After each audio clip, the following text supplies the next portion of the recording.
Has it ever felt at times like your life is being affected, maybe even destroyed, by toxic stress? If you have, you are not alone, and this might be just the practice for you. Good morning, and welcome to our morning meditation. My name is Father Frank Buckley, and I am your host for this morning's program. Today is going to be a great day. This program has three parts. The first is a little inspiration. Today we'll focus around toxic stress, spirituality, and its antidote. The second part is the healing modality of the program. It is our meditation practice where we ring a bell, sit for 20 minutes, and experience the miracle of mindfulness. And the third part is very simply a little Ignatian examine, something St. Ignatius, who founded the Jesuits, invited us to engage in on a daily basis, focusing on gratitude and simply noticing where God is alive and moving in the world and our own personal lives. So, with that, let's begin with a little inspiration from a friend of mine, Dr. Daniel G. Amen. He wrote the book, The End of Mental Illness, What Neuroscience Has to Contribute. And for this morning, I wanted to share with you just a short paragraph of something he wrote that is very helpful around toxic stress.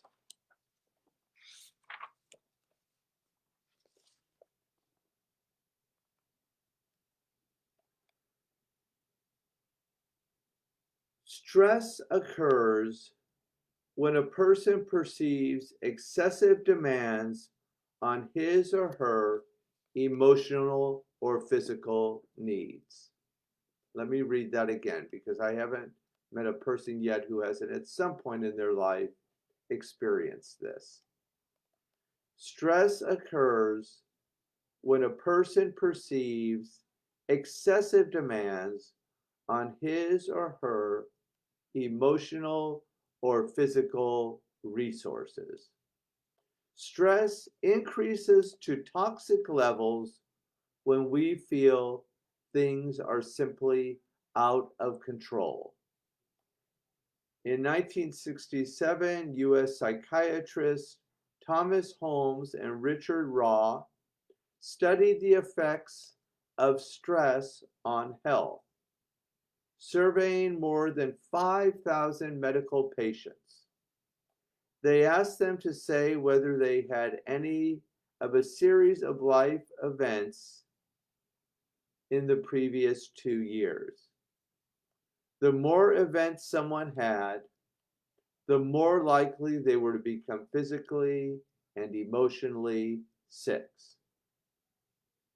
Toxic stress has been associated with obesity, heart disease, cancer, ADHD, learning disabilities, social anxiety, depression, alcohol and drug abuse, PTSD, being arrested, and an unhealthy fight or flight aggressive tendency in the brain.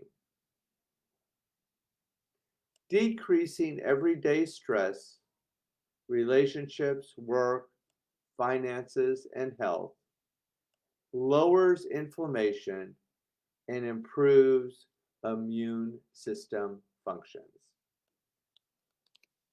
And one of the very best antidotes to toxic stress, again and again shows up in the research, is meditation.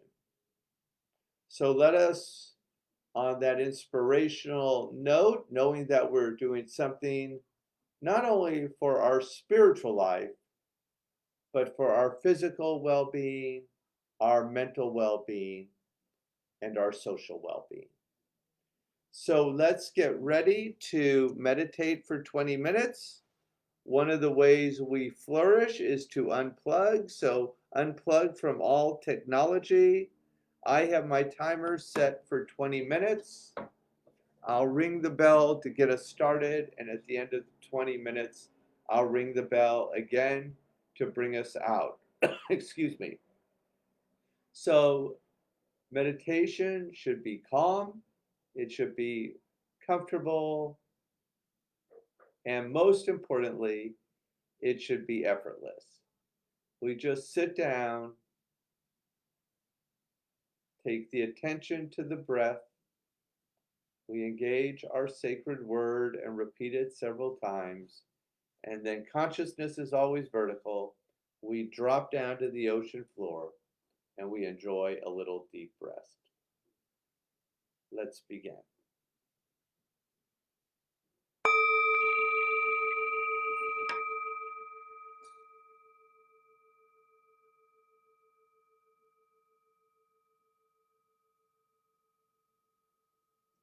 Listen, listen, the sound of the bell returns us to our true home. I invite you to close the eyes or lower the eyes, something feels safe to you.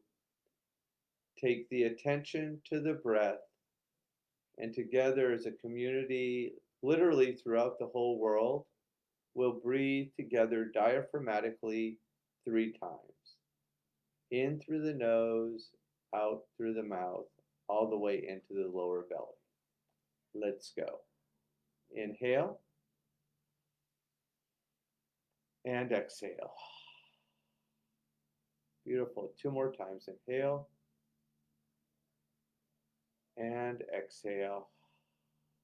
Bringing fresh oxygen to the brain and the body. Last time. Inhale and exhale. Continue to breathe on your own. Take the attention to the body. Notice the breath. God is as close to us as this air that we breathe this morning. Engage your sacred word and enjoy a little deep rest. Please continue.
We only have about a minute left, so for this last minute, we'll do our usual engagement of the 17th century Tibetan practice of just sprinkling a little joy over ourselves, our family, our life, and our world.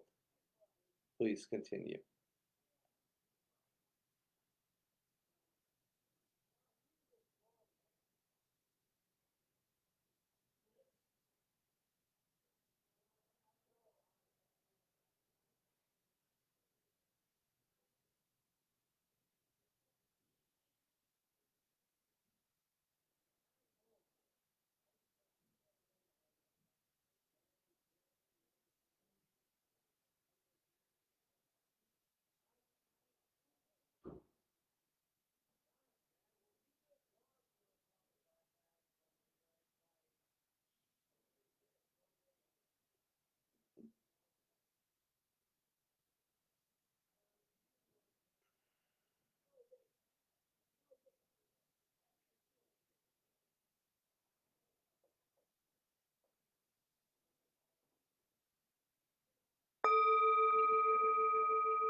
Gently bring your attention back to the room.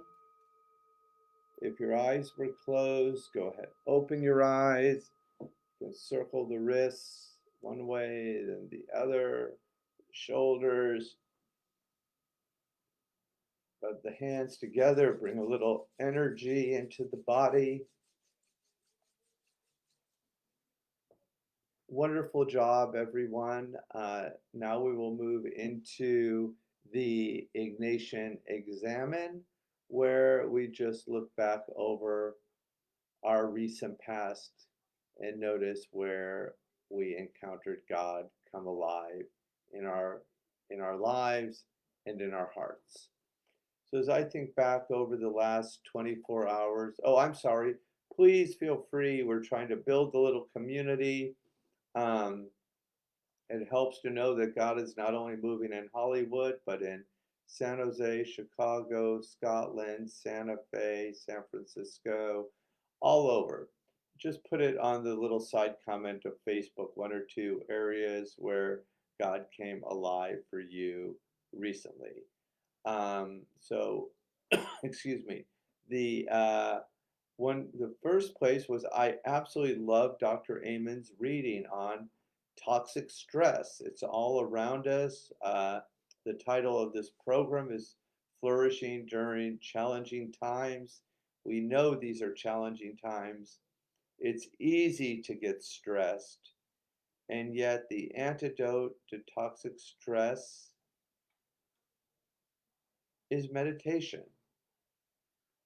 And it's so simple to do.